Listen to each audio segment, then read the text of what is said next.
दोस्तों बात उन दिनों की है जब स्वामी विवेकानंद के गुरु रामकृष्ण परमहंस की मृत्यु हो गई थी, जिससे विवेकानंद के हृदय में बहुत ठेस पहुंची थी। और विवेकानंद स्वामी सोचे थे क्यों ना मैं अमेरिका चले जाऊं और मेरे गुरु के कार्य को मैं आगे बढ़ाऊं। लेकिन उसके लिए स्वामी विवेकानंद जी को उनकी माता की आज्ञा लेनी थी। अगर उनकी माता जाने बोलती तो ही विवेकानंद जी अमेरिका जा पाते। तो आज्ञा लेने के लिए स्वामी विवेकानंद जी अपने माता के पास जाते हैं। जब वो घर में जाते हैं तो देखते हैं उनके माता कहीं नहीं है। तो धीरे से वो खाना बनने वाले क्षेत्र में चले जाते हैं और वहाँ जाते हुए देखते हैं कि उनकी माता वहाँ पे खाना बनाती है। तो तभी स्वामी विवेकानंद जी अपने माता को बोलते हैं उनके साथ जो घटनाएं हुई है और आगे वो क्या काम करना चाहते हैं, जिसके लिए उनको अमेरिका जाना है और उसके लिए वो अनुमति मांगते हैं। लेकिन उनकी माता बिल्कुल भी उनके बातों में दिलचस्पी नहीं दिखाती है और वह स्वामी विवेकानंद अपनी बातें रखते जाते हैं। तो बात को बीच में काटते उनकी माता बोलती है कि मुझे सब्जी काटना है तो चाकू को मेरे हाथ में दो। और स्वामी विवेकानंद सोचते हैं कि माता तो मेरी बातों को गंभीरता से नहीं ले रही है, और इस सोचते हैं वो सीधा चले जाते हैं और चाकू को लेके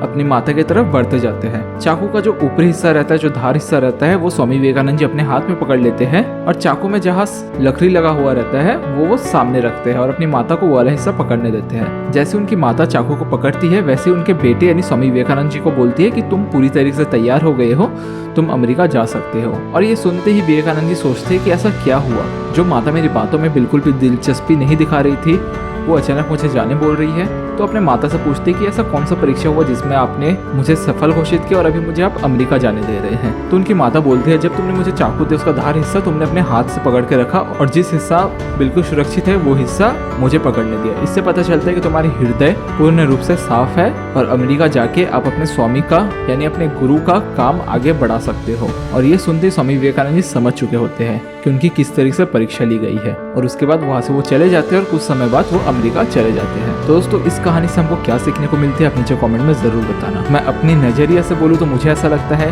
कि लोगों का हृदय कोमल होना चाहिए तो ही वो जिंदगी में आगे बढ़ सकता है, जो कि स्वामी विवेकानंद अपनी जिंदगी से लोगों को सिखाते हैं। स्वामी विवेकानंद जी बहुत ही सफल इंसान थे। मैं बात नहीं कर रहा हूँ पैसे से, मैं बात कर रहा हूँ चरित्र से, मैं बात कर रहा हूँ उनकी अचीवमेंट से। उन्होंने पूरी दुनिया को एक नई नीति सिखाई, लोगों के अंदर भाईचारा का पाठ पढ़ाया। तो दोस्तों ये कहानी आपको कैसी लगी नीचे कमेंट में बताना। इस वीडियो को लाइक करना मत भूलना। आपने अगर अभी तक इस चैनल को सब्सक्राइब नहीं किया है तो दोस्तों सब्सक्राइब जरूर करना और अपने दोस्तों के साथ शेयर जरूर करना।